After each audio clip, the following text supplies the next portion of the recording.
It's SU's Women's Lacrosse on Z89.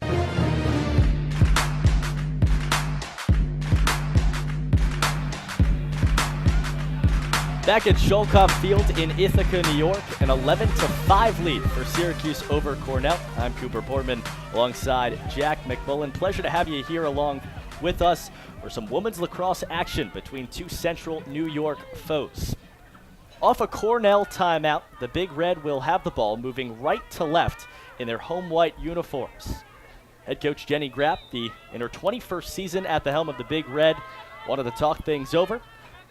And off the restart, Joey Coffey, the 5'5" senior, holds on the near side. Brings it up to the point, 15 yards out, past the defender, slithers past another, out to the left wing, and then rotates it back out to the far side for Caroline Allen. 30 seconds to shoot for the Big Red. Trailing by 6 goals, they've got to go quick. Here's Fahrenholt on the right angle. Her shot opportunity denied by a couple of Syracuse defenders. Instead works her way left, barrels down the left alley. 3 defenders converge and probes back out. Out to the left side, here's Leska. Tiptoeing the near sideline. 10 to shoot for the Big Red. Back behind the net, here's Phillips. She turns, sends it in front. Fahrenholt can't handle it. A loose ball on the near side, 3 to shoot. Fahrenholt just fires it in front. Phillips shoots and stood up on the doorstep by Goldstock. What a stop by Asa Goldstock. About a yard in front of her, the catch was made. She makes her 14th save of the evening. Well, Sarah Phillips was lying on the turf right in front of the cage, and she looked defeated because Asa Goldstock is rising above everybody today. Goldstock only played about 32 minutes against Harvard on Friday, made just 2 saves, but here today against another Ivy League foe, boy has she come up big for the Orange.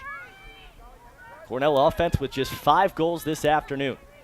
On the near side, it's Riley Donahue, Syracuse moving left to right. Cornell still yet to score in half number 2. At X, Nicole Levy cradles the ball high above her right shoulder and works it back up top. Resnick shuffles her way backward and plays catch with Gate. Syracuse with a 6-goal lead and under 9 to play, going to take its time and use the entirety of the 90-second shot clock. On the far sideline, it's Levy. Dances her way towards the top of the key. Out to the near side, goal line extended. Held in by Carter.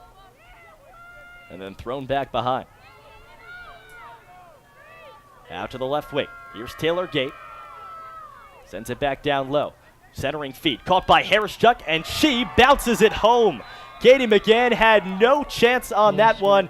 Emily Harris-Chuck, her 4th goal of the afternoon, her 25th of the season, and it's all Syracuse here in Ithaca, a 12-5 lead. Well, it's a 4-0 second half here in Ithaca. Syracuse corrected any tweak that they needed to make in that halftime meeting with Gary Gate, and I'm sure he is really excited. And they kick off a 4-game road trip right now. So as Syracuse hits the road to the Midwest, by the way, and then back to the Northeast with Princeton, there is nothing to be ashamed of starting off this road trip.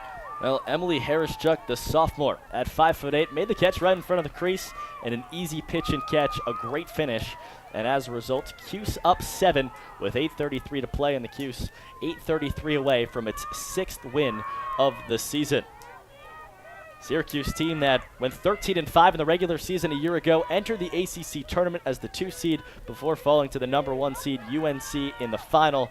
And here in 2018, picked to finish 2nd in the league's preseason coaches poll. The Orange coming out with a vengeance here today against Cornell. Lead by 7, 8:33 to play in the second half, and back to the draw control circle as well. Ida Fahrenholt to take her 2nd straight draw. Pops up into the air from Carrie DeFelice, and Joey Coffey scoops it up. Cornell back on the offensive attack, right to left. Straight away, Taylor Reed. She sprints inside at the point, 20 yards out, feeds left for Coffey. She darts forward, fakes right, goes left. Looks to sling a pass down to the left side. Goal line extended on the near side. Held by Finley Firkett. Off to Leska. Goal line. Firkett straight away for Coffey. She mishandles the pass. Keeps it inside the restraining line where a couple of Syracuse attackers were waiting. That's been Joey Coffey's day, too. Any small mistake she makes, she gets it right back. This has been the Joey Coffey game for Cornell. She's played both ways as the team's best one-on-one defender. Has also facilitated the offense, a big reason why Cornell was able to garner a few goals towards the tail end of the first half. She's got it now. Feeds it down low to X. Held by Caroline Allen. She tiptoes the crease on the far side and sends it back to the far angle for Lesko. Looking to go one-on-one with her defender. Dances around her, puts it on net. It's picked up and knocked away by Goldstock. A whistle, though. And the push will go against Syracuse. Let's see if it came inside the 8-meter fan. If it did, it's a free position opportunity for Cornell. And it looks as though it is. Tough angle on the far side for Lesko, but she's got it. The ball above her right hip. Marks out the offensive play call, awaits the whistle, steps in front. Couple Syracuse defenders converge to cut her off, so she's got to send it back up top. Centering feet. It's caught by Phillips. She puts it on net, and the rifle is picked up by Goldstock once again. Asa Goldstock all over the field today defensively for Syracuse, and she darts out of her cage to start the clear. Sends it up ahead. It's caught by DeFelice. Tiptoes the near sideline. Centers it up ahead, and Syracuse has some numbers. Here's Sipkins. Feeds it left. Harris-Chuck fakes once, fakes twice, and puts it home. Bottom left corner. That's 5 goals for Emily Harris-Chuck. We talked about the Joey Coffey game. Look at the scoreboard. How about that? It's an 8-goal advantage for Syracuse, and Emily Harris-Chuck has matched Cornell. A pair of fake shots from the far side. Made her way inside and then just dumped it down low. No chance for McGann to stop that one. And as a result, Cuse by 8, 6:55 to play in this second half. A Z89 Sports Update. Hey, this is Cooper Boardman with your Z89 Sports Update. 111. That's the number of home runs Giancarlo Stanton and Aaron Judge combined for last year. Here's the twist. Both of those bats will be wearing a Yankee uniform next season. Yes, it's official. Stanton is a New York Yankee. Last year's MLB home run leader was introduced in pinstripes this afternoon in an introductory press conference. The Yanks announced earlier Stanton was headed to the Bronx in exchange for second baseman Starlin Castro, as well as 2 minor league prospects. Stanton outlined the fact that he wanted out of Miami. New York was on his list, and the two sides worked out a deal.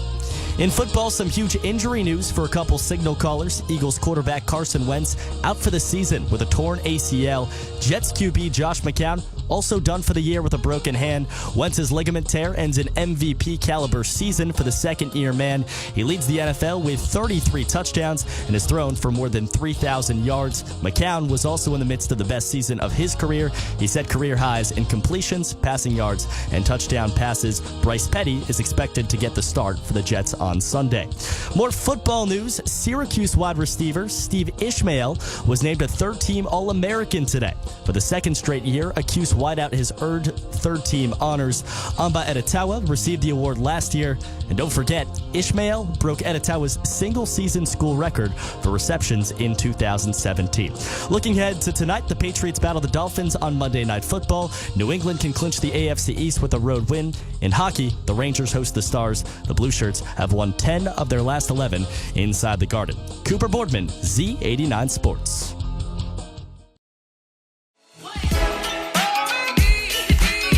Back inside Webster Bank Arena, Manhattan leading Fairfield 47-38. 11:21 remaining in the second half. Cooper Boardman here with you. It's been all Jaspers in half number 2. Manhattan has outscored Fairfield 22-7. Since the 2:33 mark of the first half, Fairfield didn't score until more than 5 minutes in to this second half. Jaspers have the basketball and the lead. Dressed head to toe in forest green, they move right to left across your radio dial. High on the right wing, Rich Williams. Screen to his left from Polycap. Looking down low. It's another screen to his left from Waterman. Cross court to pass into the left corner. Mack drives baseline, kicks back out, left wing. Capuano jump stop on the left elbow. 3 to shoot, down low, shovel down to Polycap. He puts it up as the shot clock buzzer expires. It's no good, gets his own miss, and a tie up underneath. The possession arrow is going to keep it with Manhattan. Polycap, the 6'8", 220-pound center, has been absolutely outstanding for Manhattan. Above his season average of 8.7 points per game, has 12 points through about 30 minutes of play. One of the reasons why Manhattan has a 9-point advantage. He inbounds from the left alley, tosses it out to center court, caught by Mack at the Stags logo in midcourt of Webster Bank Arena. Pass up top. Williams turns off a screen. Down the right alley. He drives, loses the handle on it, gets it back, flicks it high off the glass from the right side. Low block. It drops. Manhattan with its first double-digit lead of the ball game, 49-38. 10:25 to play second half. On the opposite end, Cadu drives down the left alley. Kick out edge of the arc. Right wing from Nelson. Fakes once, fakes twice. Triggers. It's off the left side of the iron. Rebound, though, grabbed by Watnani. Up top, Nelson. Front court right on the Webster Bank Arena logo right in front of Sidney Johnson. Fairfield head coach gesticulating wildly as he calls out the play. Nelson goes inside, kicks out left side. The shot from Watnani, no, gets his own miss and recycles it. 49-49, 53 to play in the second half. Manhattan with the advantage. Jaspers break the Fairfield press. Williams catches on the near side hash mark. Moving right to left does Manhattan. Front court right, Williams. Mack makes the catch off the screen, well beyond the arc straight away. Nelson defending. Jab steps right, cradling the ball in his left hand, screen to his right. Above the right wing, feeds down low. Polycap jockeying for position with Nelson. And the foul is going to go against Nelson. It does. His second, and the team's fifth. Mack exits, and Calvin Crawford checks back into the ball game for Manhattan. Jaspers to inbound from just to the left of the stanchion. Williams takes the ball from head referee DJ Karstensen. They stack. Close to a 5-second call. Tossed in and knocked out of bounds by Metnani. 19 to shoot for Manhattan. The Jaspers team averaging 69 points per game. 49 through the first 30 minutes and 35 seconds. Inbound comes to the left wing. Capuano turns and runs right into Malin. He draws the charge. Planted his red sneakers firmly on the elbow, and Capuano barreled right into him. That'll be the second on him. The fourth team foul. 9:21 remaining in the second half, and Fairfield with the basketball. They can make it a two-possession game. Stags move left to right, dress head to toe in white. Cadu makes the catch off the inbound, works it into the front court. Mednati catches. Down the right alley he goes up, and it's blocked away by Polycap. Tracked down to the right corner by Williams, and the Jaspers back the opposite way. Polycap, his third block of the evening, all over the court tonight. A game-high 12 points. Turner lefty dribble. Down the near sideline he comes. Calls out the play. His right hand motioning high above his head. Feeds down low. Polycap catches underneath the cup and lays it off glass and in. 14 points for Polycap. Had 16 against Fairfield in their first meeting. It is 2 off that pace. Fairfield attempting to inbound. Malin is fouled. The foul goes against Aaron Walker Jr., his second, team's fifth. Jonathan Kasi-Babu and Ferran Flavors check back into the ballgame. Inbound comes to Kasi-Babu underneath his hoop, hands back off to Nelson. The give to Cadu, and Nelson gets it back. Down the near sideline, drives down the right alley, jump stop, low block, right, puts it up, and misses. And an offensive foul called on Nelson. Xavier Turner jumped in front, and Nelson pleading his case with referee Ron Tyberski. He's called for his third foul, the sixth on the Stags. Tyler Nelson, the preseason MAC Player of the Year, has really been held in check tonight. Came into the game averaging 20.1 points per game. He has just 5. 8:34 remaining in the second half. And Manhattan has the basketball, an 11-point lead for the Jaspers. Turner, front court left. Moves toward the near sideline.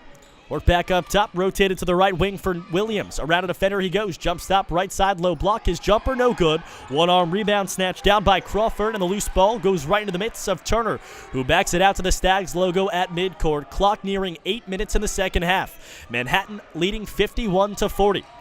High on the right wing, Turner picks up his dribble. Flavors defending. Plays catch on the far side with Williams. Rotates to the near side. Kicked into the left corner. And a foul called. A push on Jesus Cruz. That'll bring us to the under 8 timeout. Manhattan with its largest lead of the day, 51-40. Back after this from Webster Bank Arena.